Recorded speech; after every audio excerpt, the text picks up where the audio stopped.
বাংলাদেশের জাতীয় সংসদের বারবার নির্বাচিত সংসদ সদস্য আনাস সাহেবকে অত্যন্ত নৃশংসভাবে হত্যা করা হয়েছে এবং তার লাশ নিশ্চিহ্ন করে গুম করে পৈশাচিকভাবে টুকরো টুকরো করে বিভিন্ন জায়গায় ফেলে দেওয়া হয়েছে। হত্যাকাণ্ড এবং লাশ গুমের কাজ সংগঠিত হয়েছে পশ্চিমবঙ্গের কলকাতায়। এটা আপনারা জানেন। বিষয়টা আমরা আমাদের কাছে যে কয়জন আছে তাদের সাথে কথা প্রসঙ্গে যেটা আমরা জানতে পারি, এটা হচ্ছে তাকে হত্যা করার জন্য মূলত তাদের প্ল্যানটা ছিল প্রায় 2-3 মাস যাবত। তারা এই প্ল্যানটা করে আসছিল তাকে মেরে ফেলবে, এবং তারা যে এখানে যে মাস্টার মাইন্ড তার বাসাটা হচ্ছে গুলশানের একটি বাসা, আরেকটি বাসা হচ্ছে বসুন্ধরা। এই দুইটি বাসাতেই অনেক দিন যাবতেই প্রায় 2 মাসের মতো তারা প্ল্যান করেছে তাকে সরিয়ে দিবে। কিন্তু আপনারা জানেন তারা এই যে আনোয়ারুল আজিম আনাকে হত্যার রাজনৈতিক এবং অর্থনৈতিক যে কারণেই থাকুক, হত্যা করার উদ্দেশ্যে তারা প্রথমত বাংলাদেশের মাটিকে তারা ব্যবহার করতে চেয়েছিল। কিন্তু পরবর্তী পর্যায়ে বাংলাদেশ পুলিশের তথা ঢাকা মহানগর গোয়েন্দা সংস্থার তদন্ত সক্ষমতা এবং তাদের সফলতার কারণে এর আগেও অনেকগুলি হত্যাকাণ্ড সংঘটিত হয়েছে। প্রত্যেকটি হত্যাকাণ্ডের ক্লুজ আমাদের ডিবি পুলিশ, ঢাকা মহানগর গোয়েন্দা পুলিশ আমরা বের করেছি। তারা সাহস না পেয়ে তারা তখন বাহিরের মাটিতে তারা প্ল্যানটা তারা করেছে, এবং সে প্ল্যানের পার্ট হিসাবে প্রথমে তারা একটি বাসা ভাড়া নেই সেখানে 25 তারিখ, এবং সে বাসা ভাড়া এগ্রিমেন্টে বলা আছে তারা সেখানে গিয়ে 30 তারিখ উঠবে, এবং তারা সেই মোতাবেকই মাস্টার প্ল্যান যিনি করেছেন তাকে হত্যা করা তিনি, এবং যিনি অপরাধটা হত্যাকাণ্ড সংগঠিত করবেন উনি, এবং আরেকজন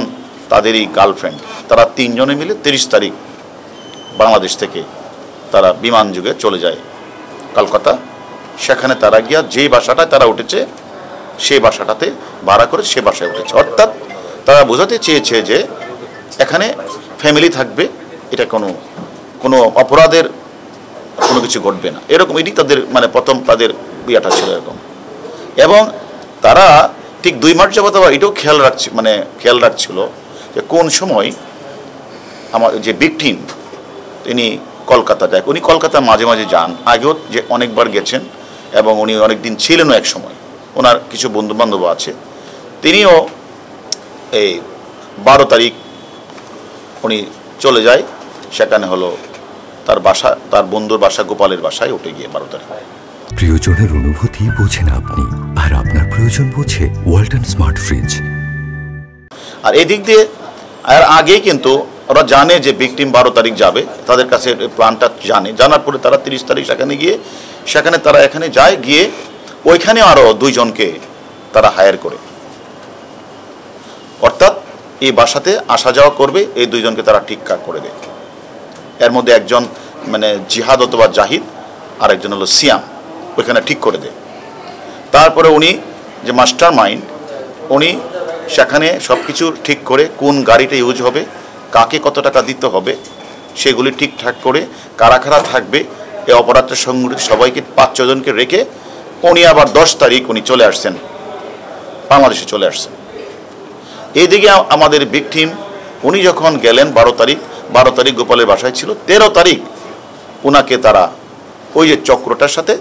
সাক্ষাৎ, উনি বলেছে আমার একটি কাজ আছে, আমার বের হতে হবে। 13 তারিখ ওনাকে প্রথমে একটা সাদা গাড়িতে করে ফয়সাল নামে একজন ব্যক্তি তাকে সাদা গাড়িতে রিসিভ করার পরে ওনাকে সেখান থেকে নিয়ে আর কত দূর গেলেই সেখানে যে মূল হত্যাকাণ্ডটা সংঘটিত করেছে উনি, আর হচ্ছে আমাদের ভিকটিম আর ফয়সাল এই গাড়িতে উঠে, আর ইন্ডিয়ান একজন ড্রাইভার ছিল রাজা, সে বেশি কিছুই জানে না, সে জাস্ট ক্যারিয়ার হিসেবে তাদেরকে নিয়ে ওই বাসায় যায়। ওই বাসায় যাওয়ার পরপরই আরেকজন ব্যক্তি আছে মুস্তাফিজ নাম, উনি ওই বাসায় ঢুকে গিয়ে, এবং এরা ঢুকার পরে আর সেখানে জিহাদ অথবা জাহিদ এবং সিয়াম তারা আগে ভিতরে ছিল। সেটা 13 তারিখ 2:51 তারা সবাই ঢুকেছে, এবং আধা ঘন্টার মধ্যেই কিন্তু এই নৃশংস বর্বরচিত হত্যাকাণ্ডটি সংঘটিত হয়ে যায়। এবং তারা এই হত্যা সংঘটিত করার পরেই ঠিক আধা ঘন্টা বা 1 ঘন্টা পরেই এদের মধ্যে একজন যে সংগঠন করছে আবার বাইরে বের হয়ে যায়, গিয়ে সেখানে আবার ভিকটিমের মোবাইলটা তারা অন করে সেখানে কিছু কথাবার্তা করে, অর্থাৎ যে ডিভাইসটাকে তারা ভিন্ন খাতে করে ওখানে বাইরে চলে, সেখান থেকে আবার ভিতরে আসে, এসে তারা এটা আপনাদের বললে মানে এটা আসলে বলাও এটা আমাদের সকলের জন্য অত্যন্ত একটা কঠিন বিষয় যে তাকে তারা মানে মানে তাদের প্ল্যানটা ছিল এরকম যে তারা একদিকে তারা বিদেশের মাটিতে হত্যাকাণ্ড সংঘটিত করবে এবং লাশটাকে এমনভাবে গুম করা হবে যাতে কেউ কোনোদিন খুঁজে না পায়, যার কারণে তারা মানে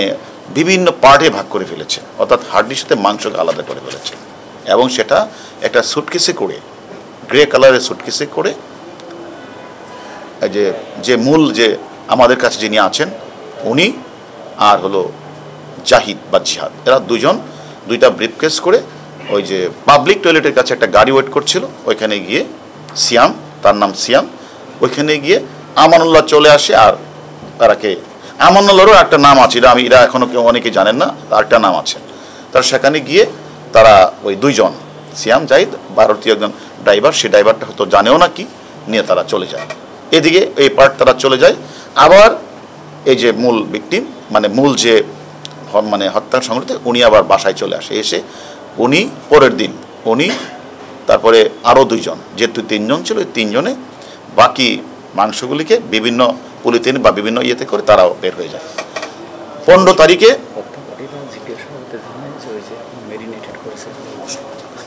এবং আরেকটি বিষয় আপনারা জানা রাখা উচিত, যাতে এইভাবে যে তারা যে এগুলি যে মাংসগুলি নিচ্ছে যদি পথে কেউ ধরে তখন এটার মধ্যে তারা মানে হলুদের মশলা দিয়ে তারা করে নিয়েছেন, যদি কেউ বলে তখন বলবে যে এটা তো আসলে বাজার থেকে আমরা কিনে আনছি, এটা মশলা তো মাংস এরকম বলবে সেটা এটাকে, অর্থাৎ উদ্দেশ্যটা ছিল যে মানে এমনভাবেই গুম করা হবে তাকে যেন কেউ কোনো দিন তার অস্তিত্ব না পায়। অপরাধীরা সেখানে করে তারাও একে একে তারা বাংলাদেশে চলে আসবে এবং ঠিকই 15 তারিখ মূল যে আমাদের কাছে আছে উনি এবং তার যে গার্লফ্রেন্ডটা গিয়েছিল 30 তারিখ, এই 2 জন তারা বাংলাদেশে চলে আসে। 16 তারিখ মুস্তাফিজ চলে আসে। এভাবে পর্যায়ক্রমে ওরা যখনই বাংলাদেশে ঢুকে পড়েছে ঠিক তখনই যে মাস্টার মাইন্ড উনিও 10 তারিখে চলে আসছিল, ওরা যখন বাংলাদেশে একে একে ঢুকে পড়েছে উনি তারপরে বিস্তা এয়ারলাইন্সে দিল্লি থেকে 2 ঘন্টা ট্রানজিট নিয়ে উনি কাঠমান্ডু থেকে ওখান থেকে অন্য কোথাও চলে যেতে পারে এবং চলে গেছে। এখন আমার বিষয়টা হচ্ছে যে এই হত্যাকাণ্ডটা আসলে তাদের দীর্ঘদিনের একটা পরিকল্পিত প্ল্যানের একটা অংশ এবং তারা দীর্ঘদিন যাবতেই তারা একটা সুযোগ খুঁজছিল ভিকটিম কোন সময় ওই দেশে যাবে। এবং আমরা শুধু তা না, এই যে পরিকল্পিত যে হত্যাকাণ্ডটা করার পরে আমরা যারা তদন্তকারী কর্মকর্তা মানে 18 তারিখ তো একটা জিডি হয়েছে, গোপাল বিশ্বাস তার কলকাতা পুলিশের কাছে জিডি করেছে এবং আপনারা দেখবেন সেইগুলিতে তারা তাদের মোবাইলগুলিতে বিভিন্ন ধরনের মেসেজ দিয়েছে, অর্থাৎ ভিকটিমের মোবাইল থেকেই কোনো সময় দেখা গেছে গোপাল বিশ্বাসের কাছে একটা রিং দিয়েছে, কোনো সময় বাংলাদেশের একজনের কাছে রিং দিয়েছে, কোনো সময় বিহার থেকে রিং দিয়েছে এবং কলকাতা যে নাম্বার থেকেও রিং দিয়েছে এবং অর্থাৎ তারা বোঝাতে চেয়েছে যে ভিকটিম কিন্তু এখনও ঠিক আছে এবং সে সর্বশেষ একটা মেসেজ পাঠিয়েছে মানে 18 তারিখের পরে। মেসেজটা ছিল এরকম যে আমি দিল্লি যাচ্ছি, আমি দিল্লির স্বরাষ্ট্রমন্ত্রী অমিত শাহের সাথে আমার সাক্ষাৎ হবে এবং মাননীয় আমাদের দেশের প্রধানমন্ত্রী যাবে সেখানে তার মন্ত্রী পাওয়ার বিষয় নিয়ে কথা হবে। সেই মেসেজগুলি যখন আমরা পেলাম আমার তখনই সন্দেহ হচ্ছিল যে এরা আসলে মানে অপরাধীরা অপরাধ করে ডিভাইসের মাধ্যমে তারা অপরাধ তদন্তকারী সংস্থাগুলিকে ভিন্ন খাতে নিয়ে যাওয়া এবং তারা যখন তাদের নাম গন্ধ যেন না থাকে, নিশানা না থাকে, সেই কারণে কোনো সময় তারা এই মোবাইলটা গিয়ে তারা পাঠিয়ে দিয়েছে বেনাপুলের দিকে, কোনো সময় তারা মোবাইলটাকে পাঠিয়ে দিয়েছে মুজাফফরাবাদ, কোনো সময় তারা আবার মেসেজ দিয়েছে, আবার কোনো সময় ইয়ে থেকে ওই মানে পশ্চিমবঙ্গের মানে লাস্ট বর্ডার যেখানে আমাদের মানে বেনাপুলের কাছে তারা সেখানে যে মেসেজটা দিয়েছে আমাদের বাংলাদেশের তার যে এপিএস তার পিএস এবং আরও অনেকের কাছে তারা মানে টেলিফোনটা করেছে। টোটাল উদ্দেশ্য ছিল একদিকে লাশটি গুম করা, অস্তিত্ব যেন কখনো না পাওয়া যায়, আরেকটা উদ্দেশ্য ছিল তদন্তকারীরা যেন কোনো ডিভাইস খুঁজে না পায়, ডিভাইসটা এমনভাবে করবে যেন তাকে অপরাধী ধরতে না পারে। আর অন্যদিকে আমাদের দেশের যে সকল অপরাধীরা বিদেশের মাটিকে অপরাধ আশ্রয়স্থল হিসেবে ব্যবহার করেছে, তারাও যেন ইন্ডিয়ান পুলিশ যেন তাদের নজর যেন বাংলাদেশে না আসে। সব কিছু মিলিয়ে তারা এই কাজটা করেছে এবং আমি মনে করি আমরা মানে তারা যতটুকু করেছে, আমরা আমাদের যে সকল আসামিরা আমাদের কাছে আসে তাদের কাছে আমরা আদি অন্ত সব জেনেছি এবং তারা আমাদের কাছে স্বীকার করেছে। আমরা সেই বিষয়গুলি আমরা কলকাতার ইন্টেলিজেন্স ব্রাঞ্চ, এসটিএফ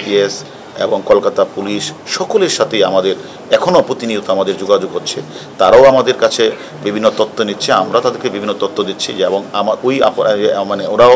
অলরেডি গাড়ি এবং কিছু কিছু জিনিস তারা উদ্ধার করেছে। এবং আমি মনে করি আজকে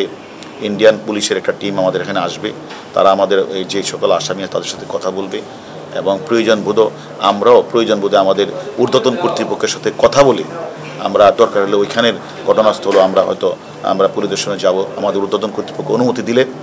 আমরা সে কাজটিও করব। আমরা মনে করি যে বাংলাদেশের মাটিতে তারা কিন্তু অপরাধ করার সাহসটা পায় নাই।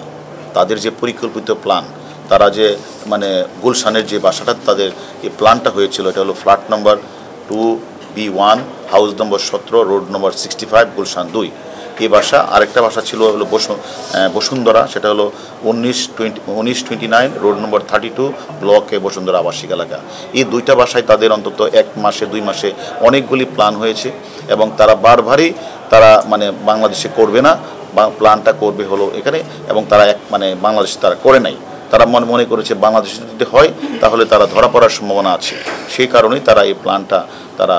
ইন্ডিয়াতে করেছে, কলকাতায় করেছে এবং তারা ভিকটিমের খোঁজখবর নিয়েই তারা মাস্টার মাইন্ড সহ তারা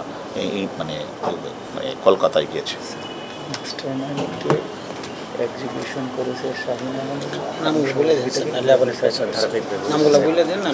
এখন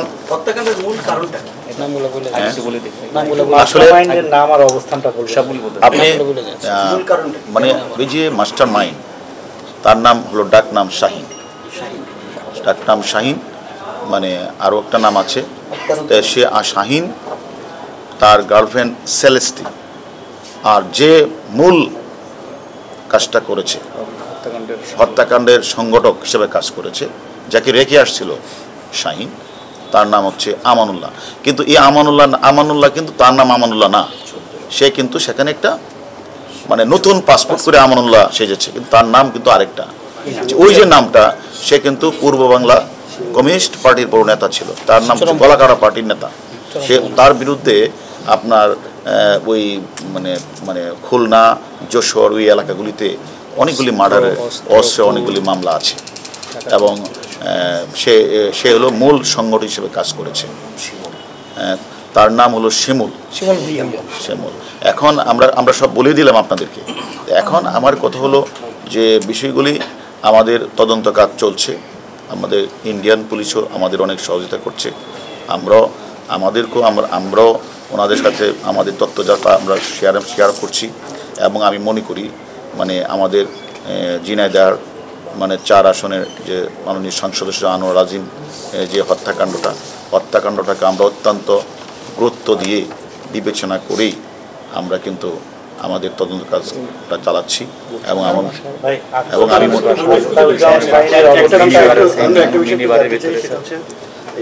মরদেহের ব্যাপারে আসামিরা কোনো তথ্য দিয়েছে কিনা, কোথায় ফেলেছে এবং মরদেহ পাওয়ার সম্ভাবনা, আসলে দেখেন আমরা সাধারণত দেখি যে মরদেহ পাওয়ার পরে কিন্তু হত্যা মামলা। আমি আসলে দেখেন আমি তো বারবার বলেছি যে না, এখন লাশ না পাইতে গেলে মামলা আসলে আমি সেটা বলি আসলে এখানে আমি তো একটু আগে বর্ণনাই করেছি যে লাশ তো আপনি পাওয়ার কোনো, যেহেতু আমাদের যে মূল সংগঠক যে আমাদের কাছে যেভাবে বিবৃতি দিয়েছে, বর্ণনা করেছেন, সে বর্ণনা অনুযায়ী তো তার কথা মতো তো লাশটি পাওয়ার কথা না, সেখানে বিভিন্নভাবে খণ্ডিত করে এবং সেখানে বিভিন্ন ধরনের মানে সেখানে মানে আলাদা করে এক শরীর থেকে আলাদা করে মাংসর সাথে হাড্ডি আলাদা করে সেখানে যেভাবে ওনারা হলুদের গুঁড়া দিয়ে যেভাবে তারা এটাকে বিভিন্ন জায়গাগুলি করেছে, তারপরেও ইন্ডিয়ান পুলিশের সাথে আমরা কথা বলছি, হয়তো কোথাও না কোথাও অবশ্যই তাদের তদন্ত কাজ চলছে এবং এটা অবশ্যই উদ্ধার করার জন্য, এবং যে এটা ক্যারিয়ার হিসেবে কাজ করেছে সেও কিন্তু এখন তাদের হাতে আছে। আমি মনে করি যে পুরাপুরি না পাওয়া গেলেও অংশবিশেষ অবশ্যই পাওয়া যাবে, এবং একটু ধৈর্য ধরেন, আমাদের ইন্ডিয়ান পুলিশও কাজ করছে, আমরাও কাজ করছি। হইলেই লাশ উদ্ধার হলে মামলা রুজু হয় তা না, মামলাও তো আগেই হইতে পারে। মামলা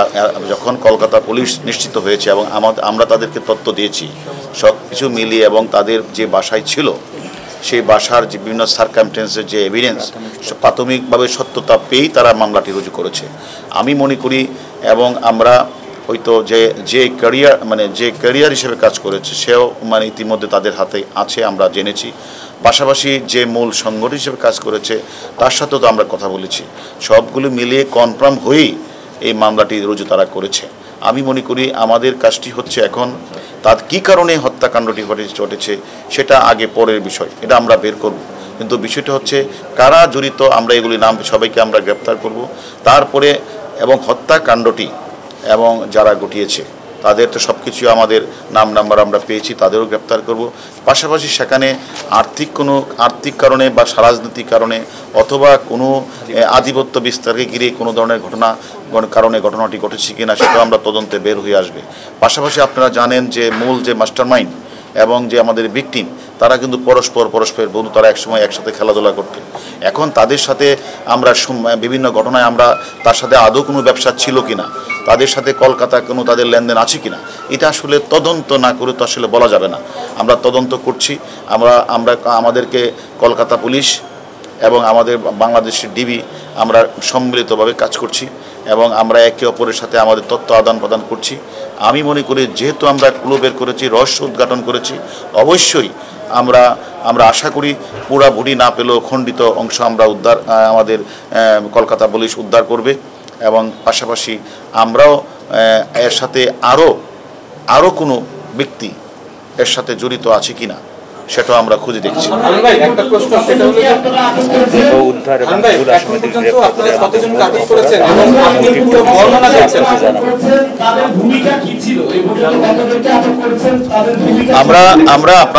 আমরা এখন আমাদের মূল কাজটি হচ্ছে অপরাধীদের গ্রেপ্তার করা এবং পাশাপাশি অপরাধের মানে ভিকটিমের মানে দেহাবশেষ উদ্ধার করা, এটি আমাদের এখন মূল কাজ। আর পরবর্তীতে মোটিভ কী কারণে হত্যাটি হয়েছে এটা আমরা তদন্ত করে আপনাদেরকে পরে জানাবো।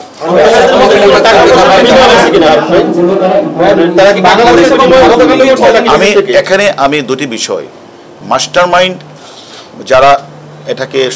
তারা হয়তোবা সে হয়তো তার সাথে কি হয়েছে সেটা আমরা তদন্তে বের করব, কিন্তু বাকি ইন্ডিয়াতে যারা কে গাড়ি সরবরাহ করবে, কে